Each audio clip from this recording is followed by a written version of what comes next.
અમારા આગથરા પોલીસ સ્ટેશનના વિસ્તારની અંદર આવેલું જસરા ગામ છે, જેનું એક આજે છે એનો સીમાડો છે. ખેતરની અંદર ઘર બનાવેલું છે અને આની અંદર વરદાજી મોતીજી પટેલ કે જે અમારા એક પોલીસ ઇન્સ્પેક્ટરના પિતાશ્રી પણ છે, તેમના માતાનું અને તેમના પિતાનું આ બંનેનું જે છે એ મર્ડર થયેલું છે. મર્ડરની અંદર જે પ્રાથમિક દ્રષ્ટિએ લાગે છે એ પ્રમાણે પગના જે કડલા પણ કાપીને લઈ ગયા છે અને કાનની બુટીઓ અને સાથે સાથે ઘરની તિજોરી તોડેલી છે. હાલમાં પ્રાથમિક દ્રષ્ટિએ એ ચોક્કસપણે એવું માની શકાય એવું છે કે જે વ્યક્તિ આવેલા હશે તેણે ચોરી અને લૂંટના આશયથી આ ઘટના કરેલી છે, કારણ કે એમના ગળામાં પહેરવાના અને કાનમાં પહેરવાના સાથે સાથે પગમાં પહેરવાના ઘરેણાને બી કાપીને લઈ ગયા છે એવું છે. અમે અલગ અલગ મોડસ ઓપરેન્ડી ઉપર કામ કરી રહ્યા છીએ કે આ પ્રકારના અંજામ કેવા પ્રકારના લોકો આપતા હોય છે,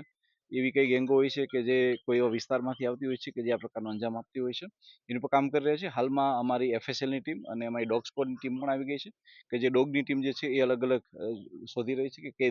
દિશામાંથી આવા જે છે એ લોકો આવ્યા હશે. અમે તમામ એંગલો ઉપર વર્ક રાખીને કામ કરી રહ્યા છીએ અને મને વિશ્વાસ છે કે અમારી LCB SOG અને અમારી સ્થાનિક ટીમ જો છે એ ટૂંક જ સમયમાં આ હત્યાના ભેદને ઉકેલી નાખશે.